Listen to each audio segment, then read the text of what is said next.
Hey everyone, this is Mark Wehrmeyer, also handles Spacey McSpace from Qualls earlier this year. I'm one of the engineers at Cromulence working on the digital twin for this year's finals. And today I'm going to give you a quick walkthrough of what we've put together so far as we approach finals. This is basically the system that we're putting together for teams to be able to compete with later this year. So just a quick overview of the architecture of the different pieces and tools that we brought together in the system. So one of the important things we brought in this year is a spacecraft simulation framework called Basilisk. This is from CU Boulder's ABS laboratory. And this allows us to do a lot of, manage a lot of the physics simulations. So manage the spacecraft orbits. We can put in things like star trackers and create telemetry from those devices. And we can send that telemetry onto flight software. So like we're using NASA's CFS and OpenSatKit to actually process that telemetry and make the spacecraft think it's in an actual orbit. So kind of it's broken into two halves. So on the left-hand side is more the infrastructure simulation side. This is more like what the admins would be looking at. So it has the Basilisk piece in there that's handling all the simulation elements. And then that sim data, while part of it's being passed to the spacecraft flight software, also parts of it are being passed to Grafana and Cesium.js, where we have some introspection into what the simulation is doing. And then Cesium.js allows us to get a 3D visualization, actually see the spacecraft in its orbit over the Earth, see where the attitude is pointing, see if the solar panels are pointed at the sun, get all that kind of information in a nice 3D visualization. On the right-hand side, so we've got our sensor data that's being passed into Core Flight's system. So this year we are running this on a RISC-V processor that we're emulating in QEMU.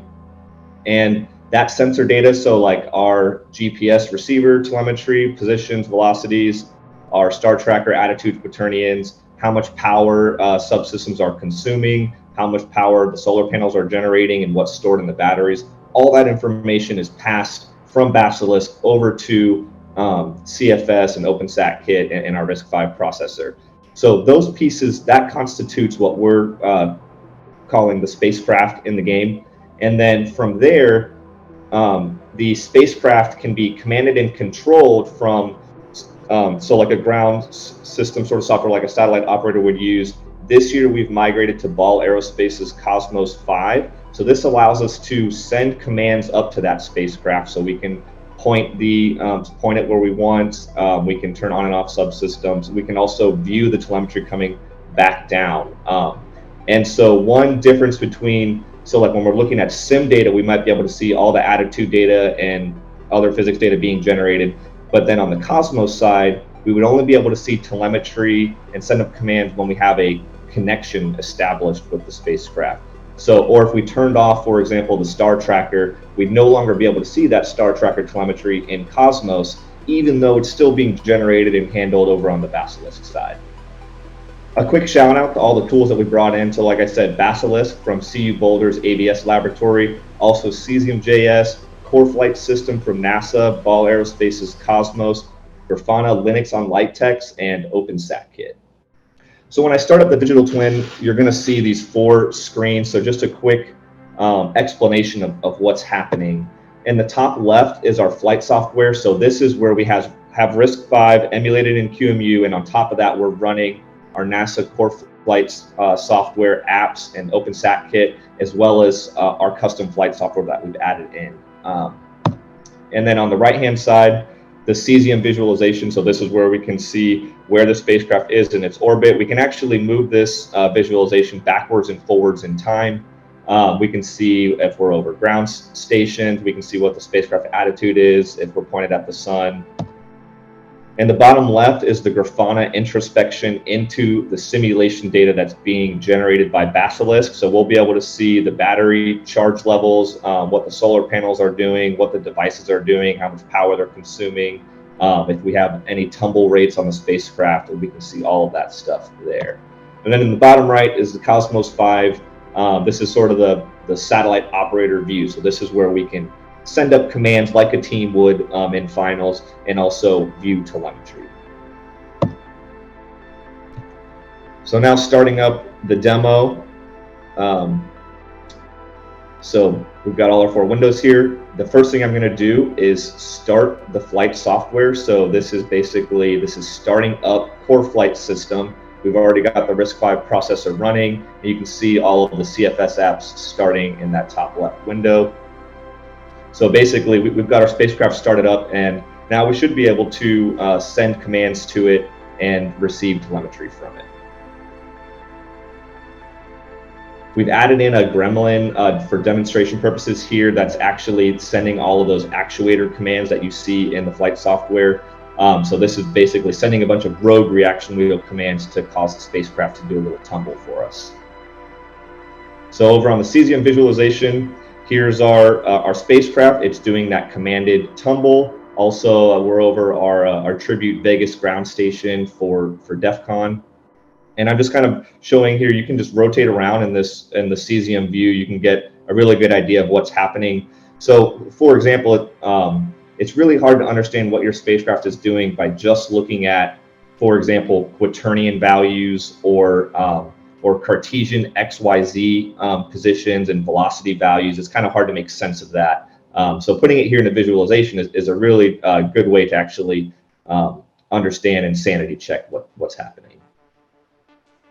So down in the bottom left, we're looking at some of the simulation data that Grafana is graphing for us. So we can see because we have this tumble, we have a slowly declining battery charge rate, and as well we have this oscillating sort of behavior happening with the charge rate and also on the solar panels themselves. So as the spacecraft is tumbling, sometimes the solar panels are pointed at the sun, and sometimes they're not. So that's why that's going up and down and why our battery charge rates are declining. Also here this is a stack up of all of the subsystems and what they're consuming in terms of power. So we've also added another gremlin in here, which is randomly turning on and off different subsystems to demonstrate on the graph here. You can see that it's kind of shifting what subsystems are consuming power or how much power they're consuming. Moving further down, so here's this is our actual simulation position and velocity data and our attitude data. So we're tracking angular velocity, what the spacecraft's quaternion is. And up here we can see other things like our 3 reaction wheels, what speeds are they operating at. So like I said, the gremlin is sending these rogue reaction wheel commands, which is causing the reaction wheel to spin up.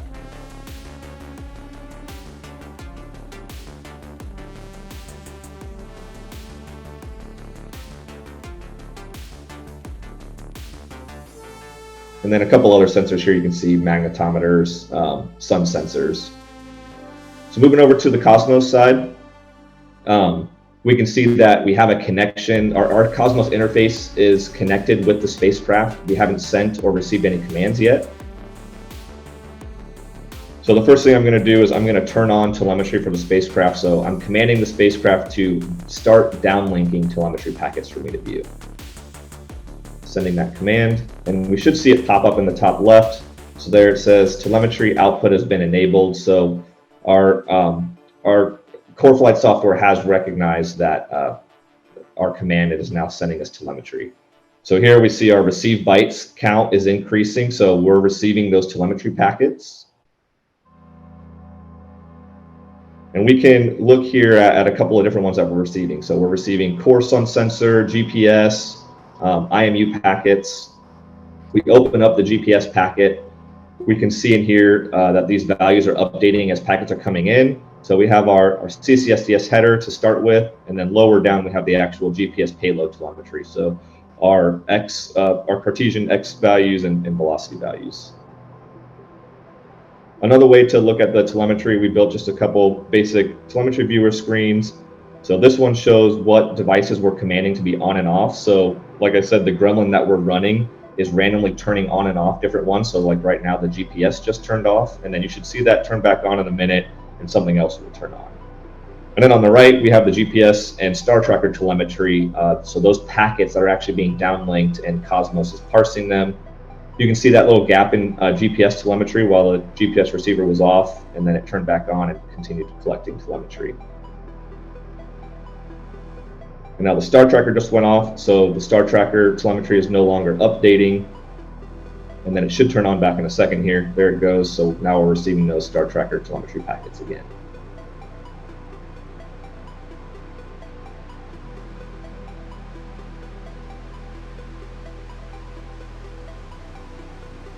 And just monitoring, the Gremlin sending the rogue reaction wheel commands, so that's causing those star tracker telemetry quaternions to do those variations and rotations.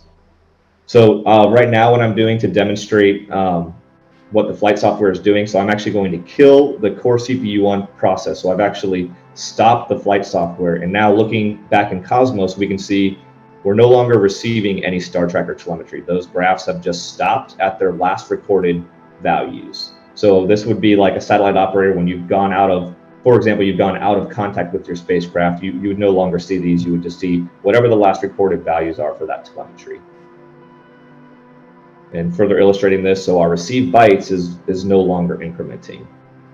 So even though we've turned off the flight software, Basilisk is still simulating the spacecraft. It's still handling all the physics. So our spacecraft is still tumbling. Our orbit, it's still propagating. We can see that happening in Cesium, and we can see it in the Grafana windows as well. So these Grafana simulation values are still updating and still generating values for us, even though the flight software is not running and we're not collecting telemetry as a spacecraft operator.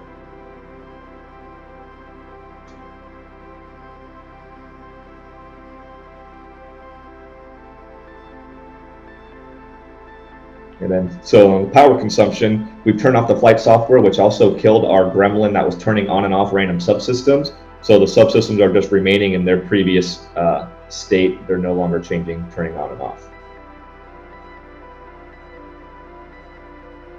All right, and that's it for the digital twin demo. So yeah, I hope you guys enjoyed this, and looking forward to getting teams to have a chance to actually use this in finals later this year. All right, thanks.